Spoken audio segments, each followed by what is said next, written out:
Hello, everyone. My name is Rob Cogan. I am the curator of the U.S. Army Armor and Cavalry Collection at Fort Benning.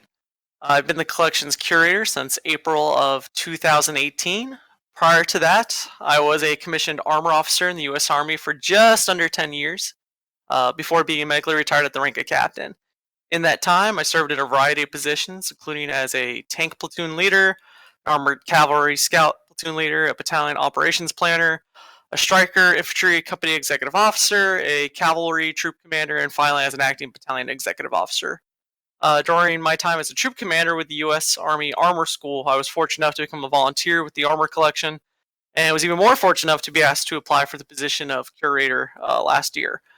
I've known Sophie before I took over the job, so I'm more than happy to share my love of tanks with you all. Of course, any views or opinions expressed by myself in the stream are expressly my own and do not necessarily represent the United States Army, the U.S. Army Armor Branch, or the Army Museum System. All right, so let's talk tanks. That's okay. I wanted to know a little bit about when you got invited or you applied for curator, what was it that you wanted to achieve? What interested you so much in the position? Oh gosh, biggest thing that interested me in the position besides just hanging around tanks all day, the selfish part, the big thing was just being a good ambassador for the collection. A lot of people remember the collection's days up at Fort Knox, Kentucky. And you cut out They, again. they think finally back on that, and the move from Knox to Benning kind of knocked that back because it went from a public museum, accessible museum, uh, on-base collection that's now mostly used for training. And as a volunteer, I strived really hard. I actually took over the Facebook page for the museum back in 2015 when I was still on active duty. So my goal has always been to raise awareness of the collection and hope that one day, no idea when, we can get it back to being a public accessible collection, but that is, I'm limited in how much I can do that. So I'm sure I'll talk a little bit about what the plan is for that. That would be awesome. So, I think that some of the coolest things is your interest and your passion in making sure that it's accessible to everybody so that everybody can see and learn. And that's one of the Yes. reasons, yeah, for sure. What I wanted to do is kind of show off some of the highlights of the collection because a lot of the vehicles that you take care of out there are actually in the game. So Yes, I yes, thought, which is always cool. And when I first joined the collection, just to give a little background, I didn't even know what World of Tanks was. That was back in 2013 when I walked in, and I dabbled with World of Tanks back then. Then, unfortunately, probably about 2014, life just got busy, and I pretty much dropped in and out over a couple times. And so tonight you will notice I do not have a huge amount of tanks, and that's okay. But I'm also a diehard glutton because I love my Shermans. I love the pain, so I love getting blown up over and over and over again. So yeah, we'll probably get to see that a little bit tonight. awesome. I'd love to show off some of the variants. One of the things that I really liked going out there was seeing a bunch of different types of Shermans all lined up together, so you could see and Yes. compare, Oh and gosh, it yeah. became so much more real. I think total, and that includes the Shermans routes as mounted pieces. We have 19 Shermans at Fort Benning, so we have over a whole company's worth of Shermans. That's awesome. We have a lot. Yeah, we have a lot of variants. Everything from earlier direct vision hold Shermans, just actually portrayed with the M4 Sherman in the game, all the way to, of course, the what is known as the Easy 8 version, and then of course the venerable Jumbo E2 variant of the A3 Sherman. Wicked cool to see in person. It became so much more, I don't know, real to me when I got to see them, and you could compare them from the types and the changes that have been made between them. So that was super cool.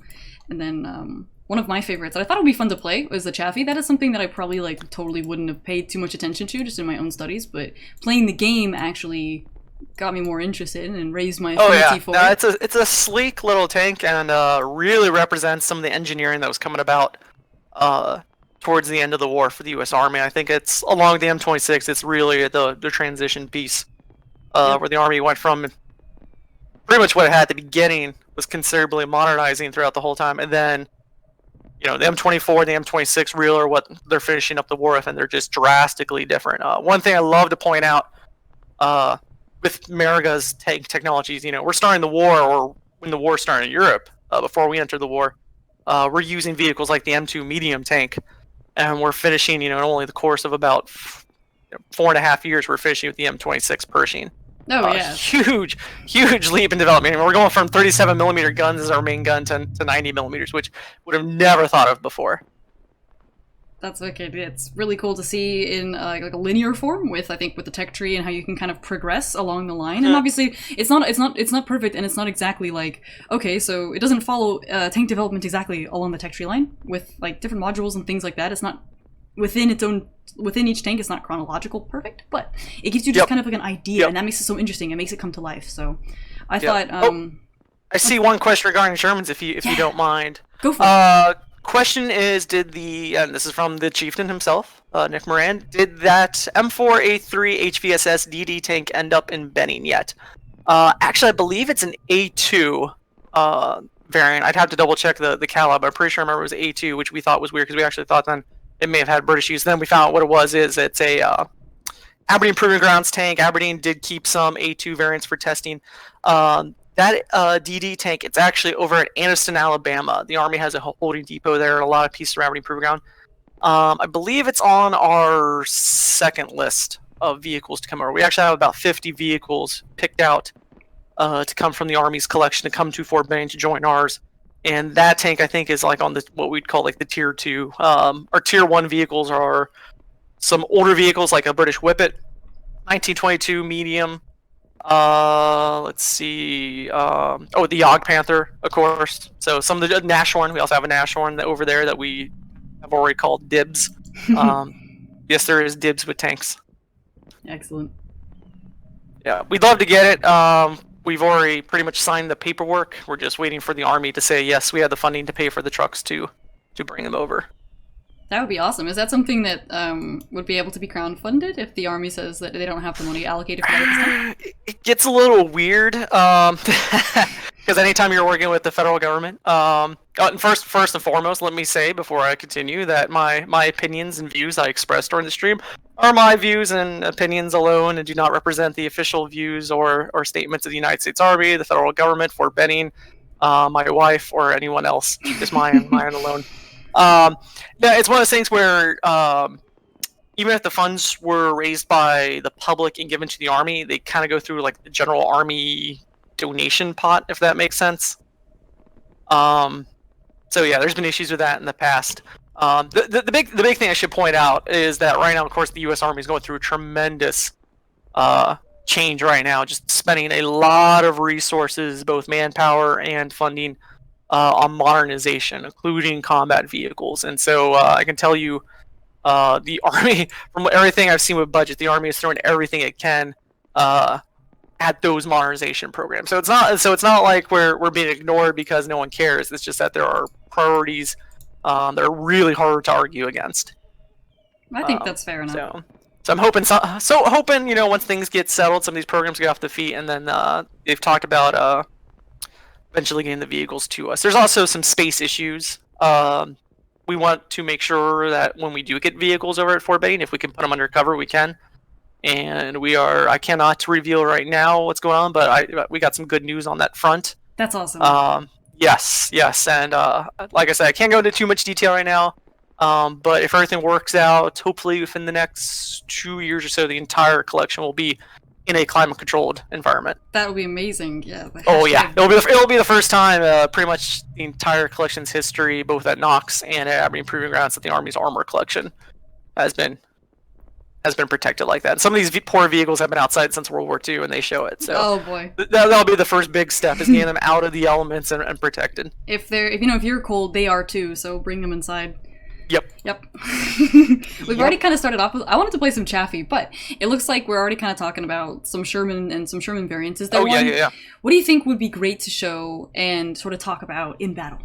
In terms of Shermans, why not just start with your basic Sherman? Let's start from the beginning. Okay.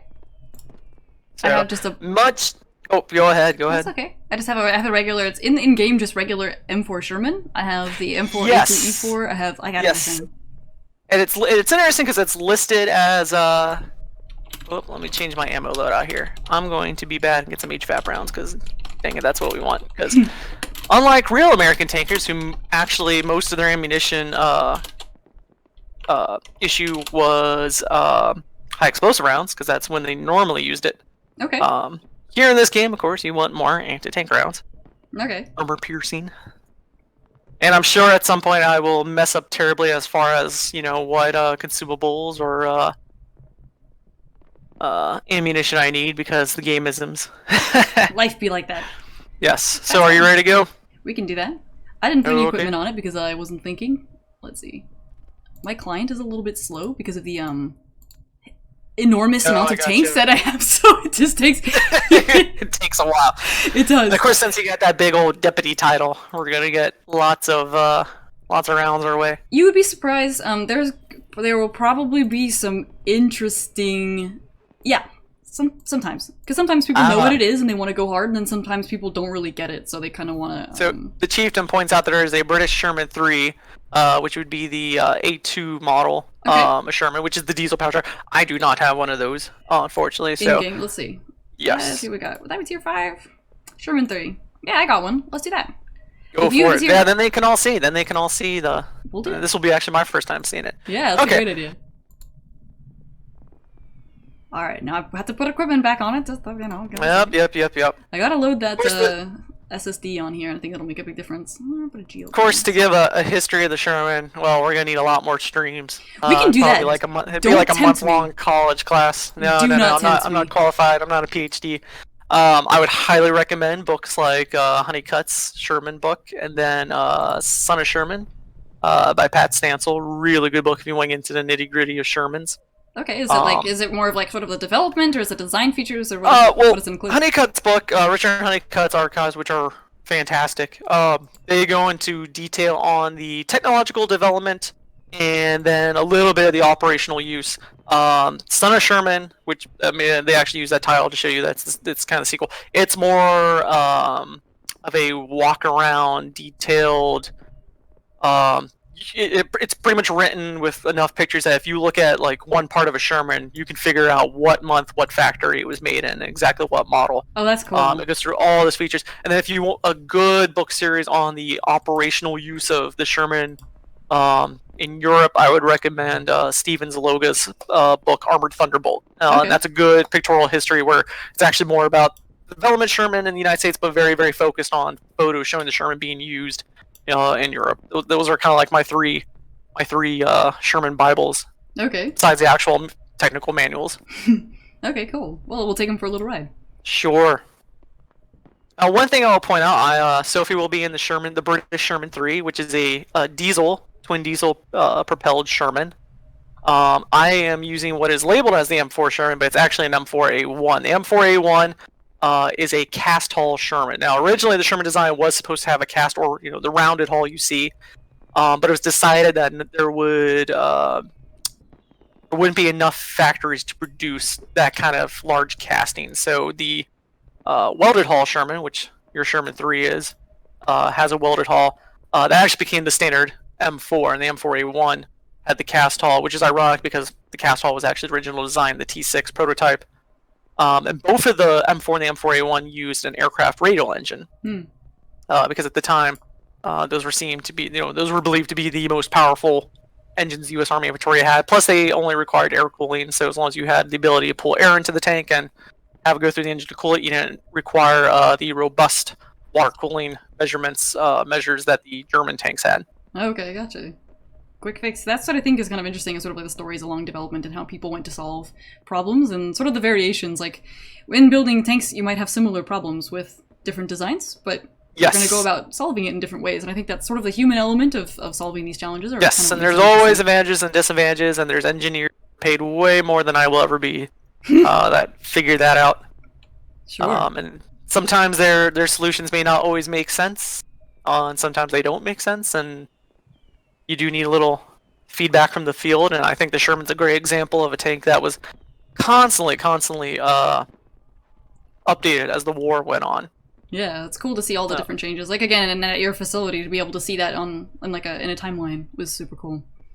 Oh, Ed Francis has a question. That is a good one. His question is, although the Brits started the naming process for U.S. tanks, as far as naming them after U.S. generals, traditions are made that the U.S. to name the tanks after. That said, if the U.S. developed a new tank, which general would you name it after?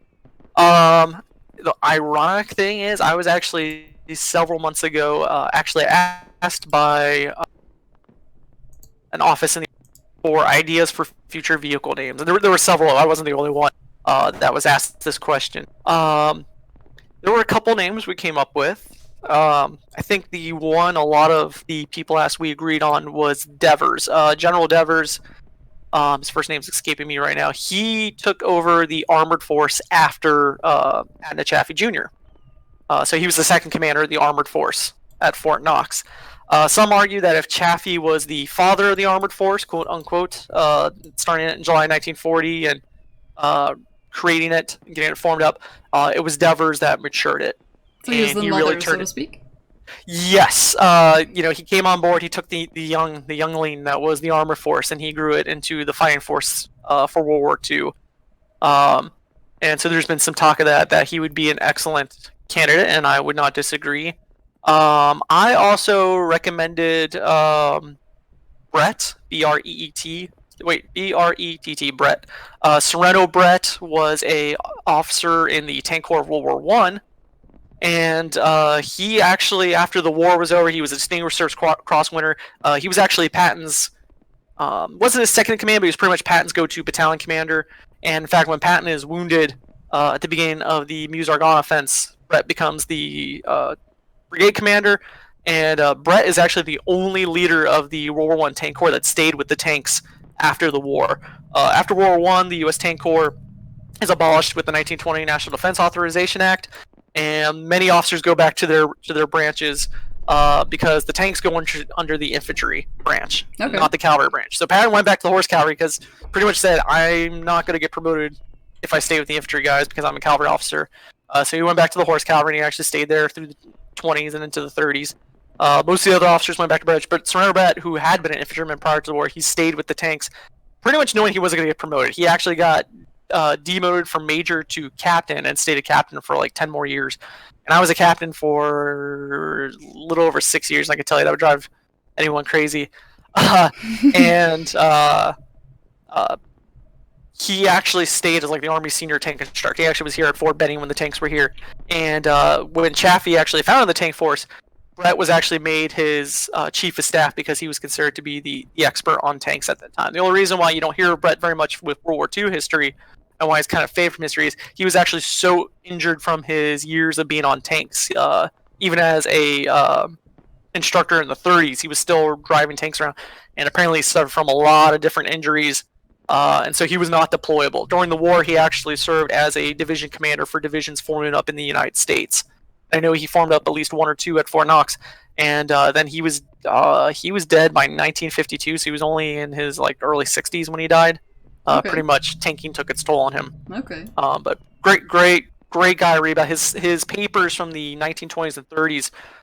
He's already calling for an independent tank force that actually can fight and maneuver on its own, with mechanized infantry. Very forward thinking. And plus, one of his good friends was a young infantry officer by the name of Dwight Eisenhower, who also was a tanker in World War I. Excellent. Are part of those any documents that can be found in your archives, by the way? Yes, actually a bunch of those are in our archives. The Sereno Brett papers and some of the patent papers, they're actually, I think, in University of South Dakota, I think, because I think that's where he ended his days. But we do have a good chunk of stuff. I see someone looked up NACM and they got the National Aboriginal Council of Midwives, which that's interesting. You're in the right place. Yes, wrong place. You're not gonna find. You will find no tanks there, my friend. That's right. Okay, cool. We'll take these Shermans for a spin, and we'll see what else people want to know about them, or what we can say, and we'll see how they fare.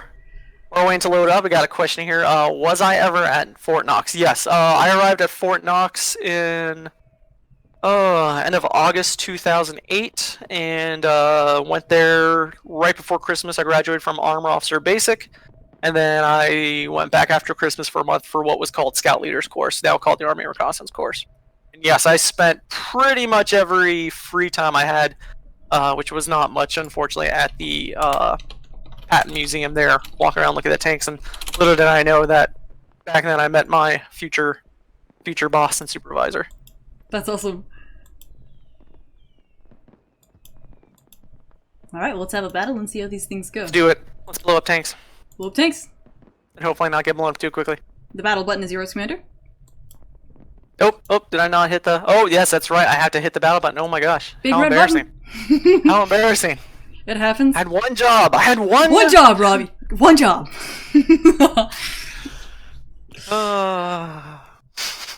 And I think that World of Tanks is kind of fun because you get all sorts in battle, but it kind of, I don't know, you get to take one of these things, play it around the garage, you get to change around the gun, you can change around the turret. I think it's just kind of a really cool aspect to make sort of tanks. It's interactive in more than one level, which I think is wicked. Let's see, who do we have here on our team? I see a Porsche Tiger and Joseph Stalin. So, as platoons, we'll probably be on the 7 end of 357 for most of the time. Yep. That's okay. I'm gonna try my best not to die like instantly. And it says I have a personal mission. All my missions are I also have personal missions. We'll see. I look forward to not getting it. But so I see both our Shermans are equipped with the 76mm gun. Oh my gosh, the gun. Which armament was used on a Sherman is probably one of the most debated points of the Sherman's design, I think. One thing that originally started. Oh, go ahead. That's okay. With slight bit audio issues, but I think it should be fun. One of the questions that I kind of, it's like an inner question, but it also is a really good question sort of for discussion. So in World of Tanks, you have like sort of the progression of each tank in the tech tree, where you can, you know, go from one gun type to the next type to the next type, and yes, it's sort of like you bring up the question of. Oh, so like for example, like you have the Panther 88 as a premium tank, and that's the 88 isn't the gun that the Panther was known for using, but how often would you find these different gun versions from the game on tanks in real life?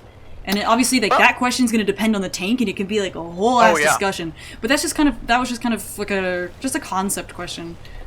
Yeah, I think with the Allied side, the Sherman is probably have your greatest variant of guns as far as on the battlefield at any one time. Your first Shermans, very first Shermans, of course, have the M2 75mm gun, which is a short-barreled 75 that the M3 Lee originally. I need to find some cover here. And then eventually they move on to the M3 75, and that's your basic Sherman gun during the initial production. Only very few first Shermans have the short M2. Michael at Bovington, I believe, still has its M2. I might be wrong though. I can't remember. Originally he did. And then of course the Sherman eventually gets the M176 gun, which with its longer barrel and of course longer cartridge casing gives it a little more velocity in the gun. Okay. I saw the Stug. He blew up the Stug. I wanted the Stug. Ripperoni. Oh. I'm really wonder if I can hit that guy. Are you engaging that, what is that? Oh. They have this, weird Japanese tiger thing, like, across the map. Yeah. Trying to hit him through the broken Zeppelin, it's not really working, so I'm gonna go to I see what you mean. Is that a Zeppelin? It is indeed. It is, yeah. He's hiding in a Zeppelin. We should be able to shoot right through that. You should, yeah, it was a really strange sort of little map feature, so I'm trying to get the best of him there. Well, looked like a hit. Yeah. Oh, I think he sees me. Up. Backing up. Oh, just gonna snapshot. It doesn't really work that well. Firm drills. Firm drills are important. Alright. They're all pushing, and I think this will be good. If we sit here, then we can have some pretty good views if they push forward. They will, eventually. And speaking of guns, of course, there's one other main gun that's being used on the Sherman. That's the 105, but that is a howitzer type of gun that's meant to provide support by fire. It really was not meant to fight other tanks. In fact, even though it's a 105mm gun, it's got a very low velocity, so you're not gonna... Really wasn't meant to fight other tanks. More to like I said, serve as artillery or as an assault gun against one. Okay, I see a couple more. Got a Kiwi one over here. I don't know if I can hit him. I got like a weird weak spot. Oh, I got him. RNGesus is with me. Good shot. RNGesus. May he always be. Yeah. I have Assault and Encounter turned on this account, by the way, as well. I don't know if you have that on yours, if you're used to playing this type of game, because normally I have mine actually disabled. So I mentioned your Sherman is the British, what we would call an 8.2, it's a British 3, but it had a diesel engine, so there's a lot of different power plants used with Sherman tanks. And the reason why is because, of course, America had the great advantage of industrial capacity during the war. That's right. So originally, your M4, your M4A1, they have the radial aircraft engine, Continental radial engine. Your A2, of course, has the twin diesels.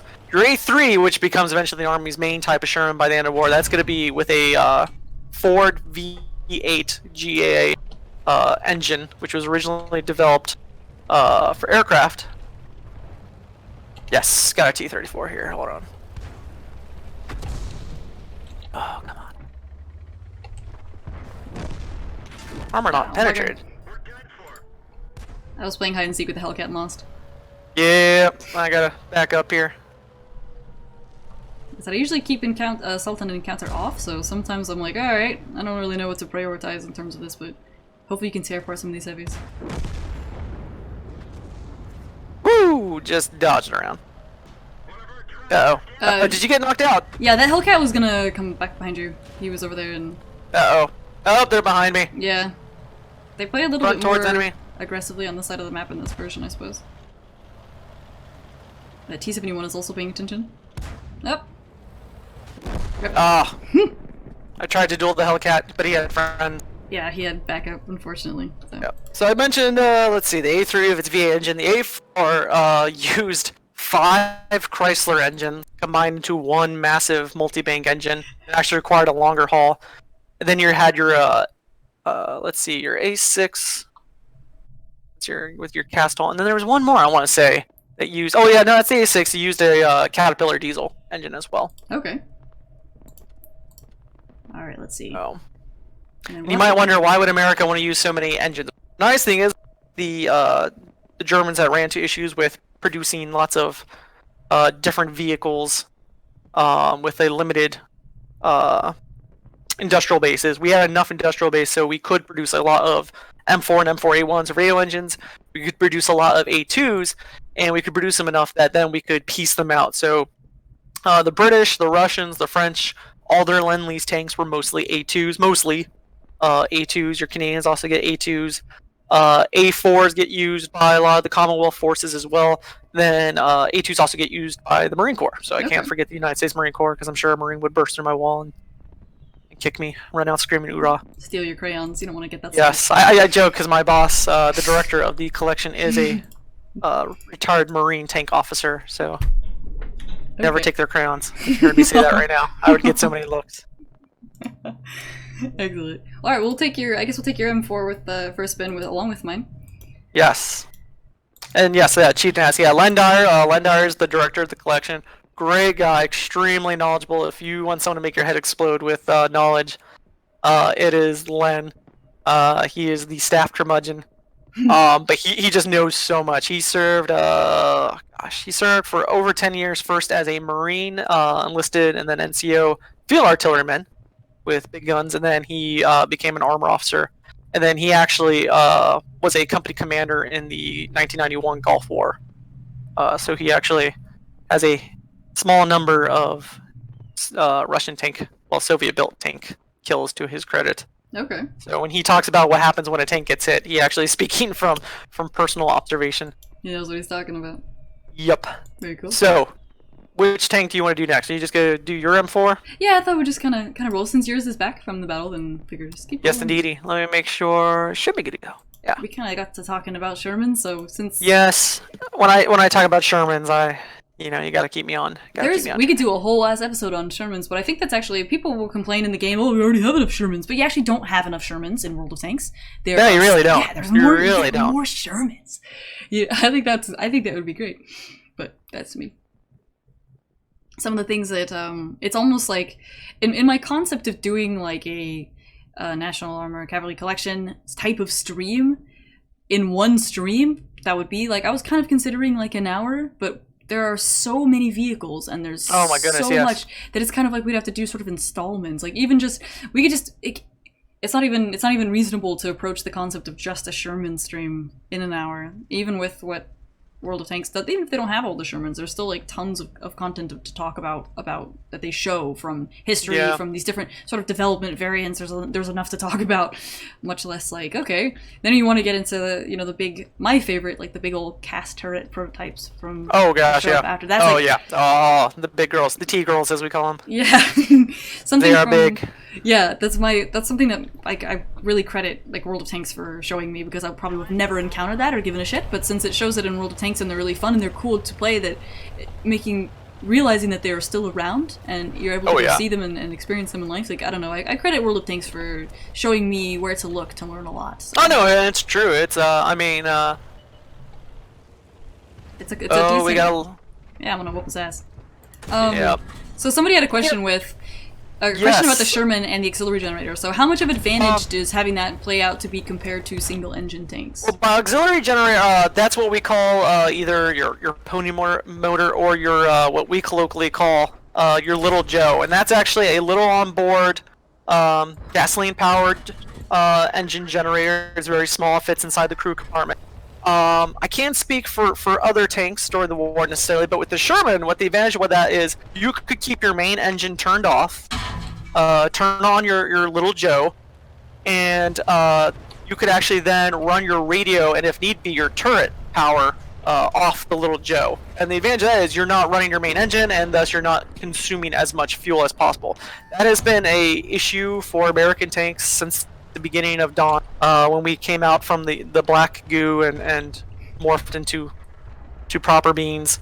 One of the issues that a lot of tanks have is fuel consumption, because that, of course, is the lifeblood. That is the line your tank is attached to. That has always been an issue with modern tanks, because as they get more and more electronics, they use up their battery power faster. And so how do you keep that battery going? Well, normally you got an engine on, and the problem is engines are loud, they're noisy, and they use fuel. Okay, when was that first come around after development? Oh gosh, I'm trying to think. I think with medium tanks, and I could be wrong because I'm now just speaking off the top of my head with no historical reference to guide me. The Sherman had it. The M2 medium, I do not believe, had it. So I believe the Lee might have been actually the first American tank to implement them on board. Now the Stuarts also, the M3 Stuarts also had those as well. So that's a pretty big advantage to have that on board. Okay. Oh, are we pushing? It looks like we're pushing. Is this the thing? Kind of handle. You gotta. You gotta take care of some business. Yeah.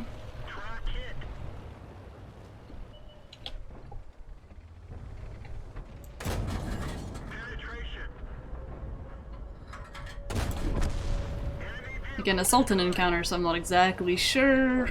Not always, but I figure keeping these turned on kind of allows for a little bit more flexibility with getting placed, so let's see if I can't not screw this up right quick. We got... Oh, I think I got a light tank that's trying to get around me. They do that. No. I don't think this should be too much of a problem.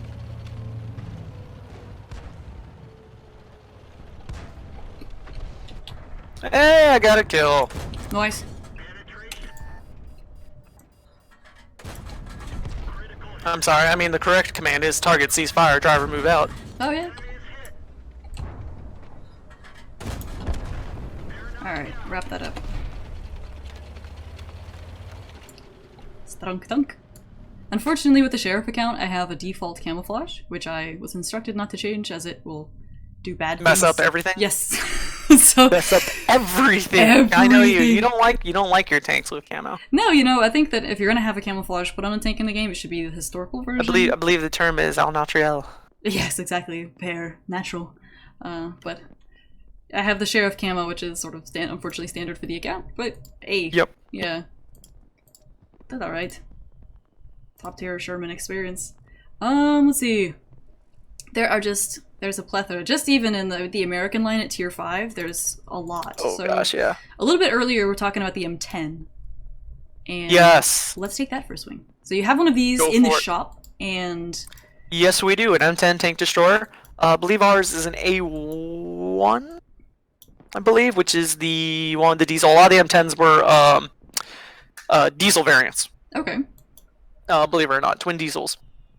Not Vin Diesel, Twin Diesel. Vin Diesel variants, excellent. Make sure I'm using the right tier of. Okay, so I'm just going to use my basic Sherman once more. So yes, you will notice a lot of similarities between the Sherman and the M10. Biggest thing to know is because the M10 does use the chassis of the Sherman, the VVS bogie suspension system of the Sherman. Other than that, from the top up, key features of the M10 is that it has much thinner armor. Your Sherman frontal armor, the actual measured thickness is approximately 2.5 inches. Of course, yeah, angles of obliquity, it gets much thicker. Your M10 is only at most about an inch of armor. It's very thin all around. And the turret, of course, has the 3-inch ordnance gun, which is a little more powerful, a little more comparable to the 76mm. Of course, we could get into velocities of feet per second and start comparing and contrasting. For the sake of this all, we won't get into that. But of course, the turret, most obvious features, the turret has no top on it. Topless turret. Cover that up.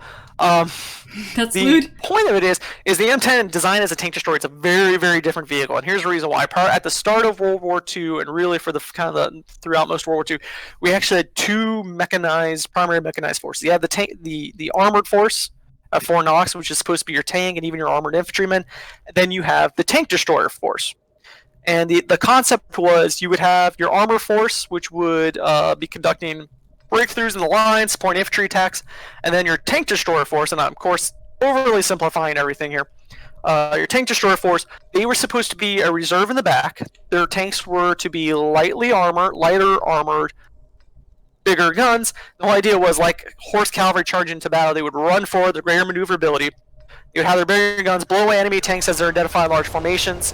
And then they were supposed to withdraw, regroup, and prepare to do it again. And the whole idea was they were designed to counter German blitzkrieg tactics in 1940. Because that's, of course, before we're going into the war, that's what we're basing our doctrine on. The issue is, of course, that really what happened, 1940 or everything else, that doesn't really happen against the U.S. Army. So more likely than not, tank destroyers are used mainly as other tanks are being used. They're supporting a lot of infantry attacks. Oh, I got a friend here. Oh, my gun velocity is not good enough. Oh, Yep. made a friend. Yep. Another friends. So many pals, so many buddies. Yes.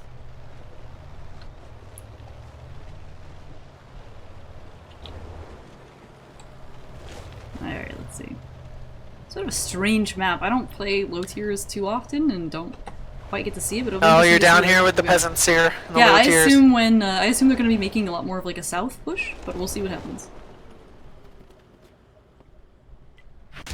Oh, okay, I guess I'll just die instantly. That works too. Oh, That's okay. the end of And I will try to avoid the whole going right where you died bit.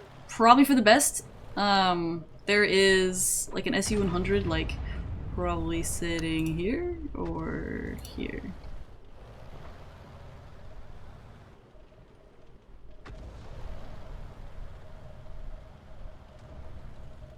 Yeah. I think that, yeah, today's stream is not from the museum. Somebody thought that, because I posted a picture of us in the Panther 2, and it was from the museum. And we got one question. Which Shermans are ones that all these small towns have by the park? So if you're talking about here in America, there's of course many varieties of Sherman about. But the type you see a lot here actually in the United States are early M4A3 Ford-built Shermans. For some reason that type, and it's an earlier type of A3. It's not the type that was later used in Europe. The hull's different and ammunition stowage is different. That type was used a lot as a training tank initially at Fort Knox. And so a lot of those did not go overseas, and so you see them used. Those are usually your ones you see around town.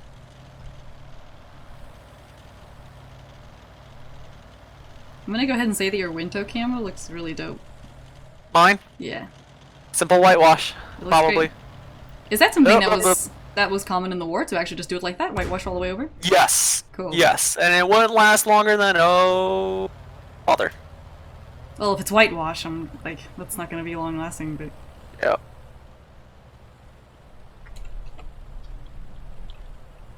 Now, one thing I'll point out with the Sherman tank, believe it or not, actually had some gyro stabilization, but only in the vertical plane. So up and down, the tank actually had some stabilization, meaning that as you drove, the tank actually somewhat stayed where it was aimed at. But I've heard mixed reviews from some tankers from back then. Some of them said they actually disabled it because they weren't used to it. And I'm going to back up here because if you're up longer than 10 to 15 seconds, you're probably about to get shot in the face. Wow. Wow. Need a rebore site. RNG, please. I'm sure if he kept shooting at Yes. that same spot, he's still sitting there. And unfortunately, I moved back because I know he's got some buddies over there. In fact, there's 3. I got platoon strength over there. And it's hard to see what's going on in the middle. Oh, there we go. Up, Oh, possess. Up. Oh, smart. Get juked. You can dodge around. You can dodge around. So I was There we watching, go. I was watching Bike play a Hell at Loose beta last night, and he was asking me about... So in that game, you actually have to shift through the gears for the tank.